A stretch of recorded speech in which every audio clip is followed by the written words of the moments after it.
Let's take you back to one of our leading stories. Government maintains that the ongoing humanitarian crisis at Stilfontein is not its responsibility. Mineral Resources Minister Gwede Mantashe blames mine owners and crime bosses as the death toll in the northwest town continues to rise. Union Giwusa blames the government for the situation there. At the same time, MACAU even describing the situation as a genocide. Let's talk now to the Socio-Economic Rights Institute of South Africa. The executive director there is Nomzamo Zondo, who joins us for this conversation. Ms. Zondo, good evening to you, and thank you very much for your time. Can I ask for your characterization of what's going on at Stilfontein? The numbers coming out are shocking. There are 44 bodies now that have been confirmed by police to have been pulled out. Of those, 80 are people who are alive, and these are referred to as illegal miners. What's your characterization of what's going on there? Look, it's a distressing situation that was completely avoidable.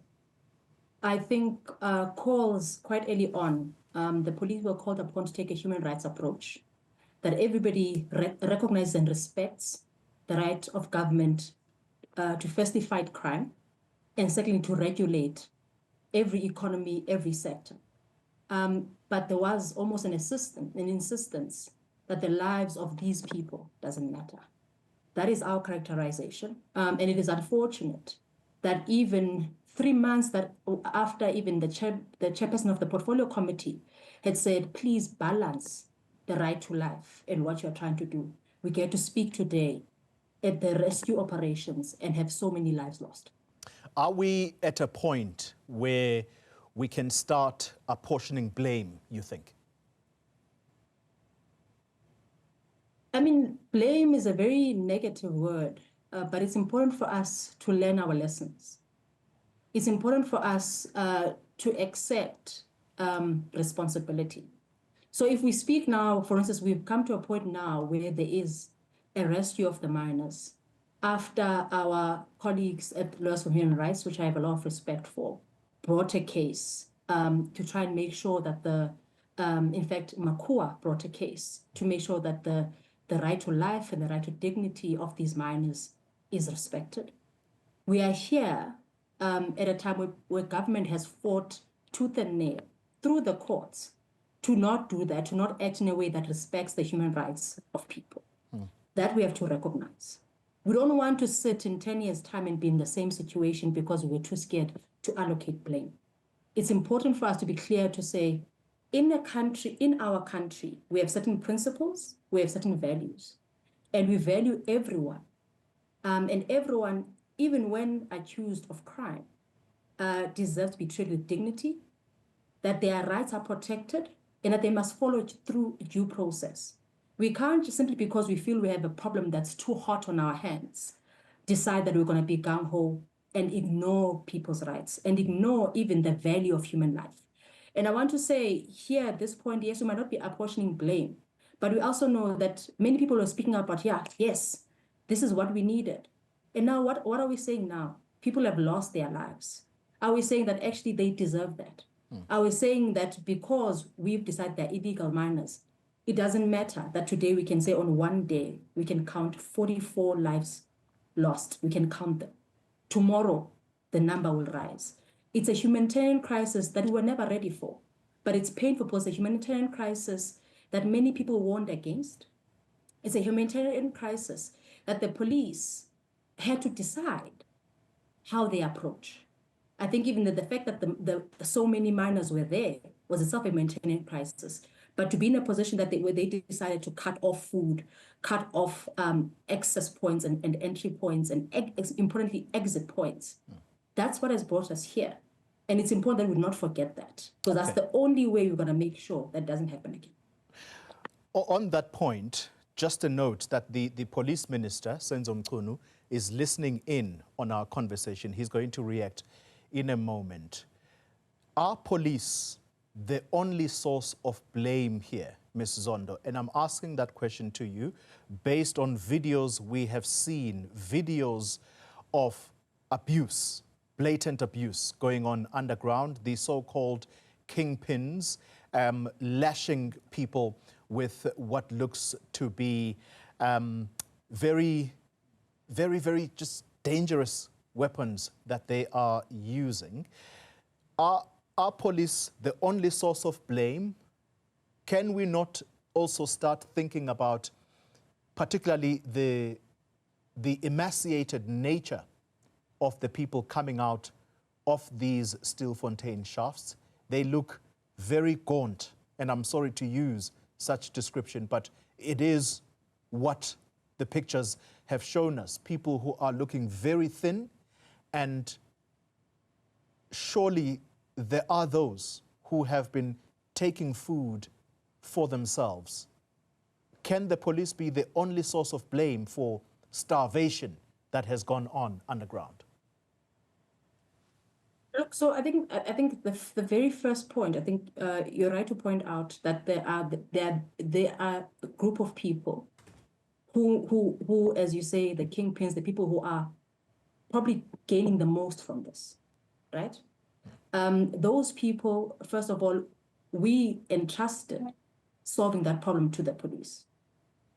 We also expected that the former owners of the mines would have attended to the decommissioning, and the DMR would attend to the enforcement of that decommissioning.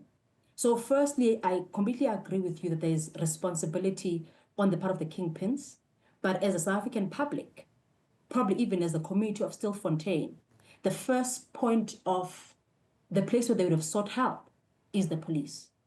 And the police are the only people who can tell us what they have done about those kingpins. Two, unfortunately, the reality is the moment that authority walks away from anything, the moment there is no regulation, what happens is that then dark forces take over.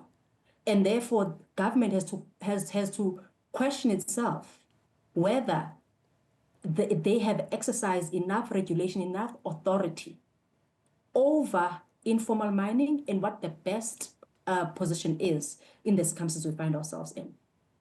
As I've already mentioned, DMR has a big role to play in this, and they must come and answer.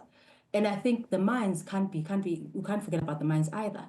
But I also think we always, every time, have to go back to the point that our economic situation as a country is what has brought us to this position. The history of mining in this country, the reality of the high unemployment, the lack of access to livelihood opportunities has also brought us here. And I'm saying that all those things have come together.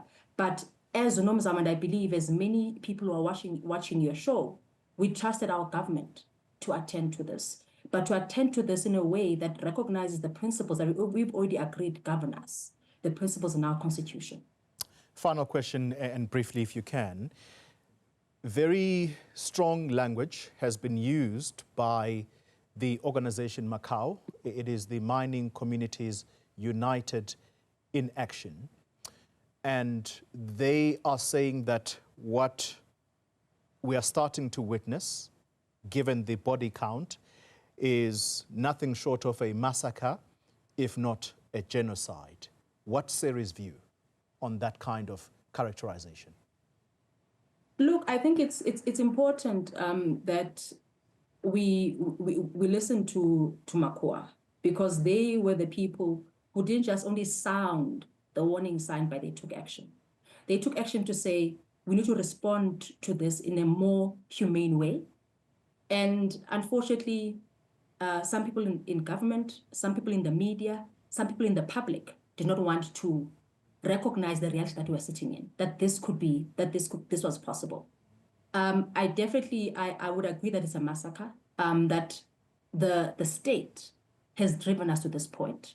As I'm saying, if you go back and look at articles in October, in November, what government was saying has to be done about this was something that the police were not willing even to listen to. That we sit now in January, having only started rescue operations a few days ago. In November, food was starting to get to the miners. So we raised the point about people being emaciated, because I think one of the issues that MACAU raises is that from the people that they've interacted with, there is one continuing position that actually people died from hunger.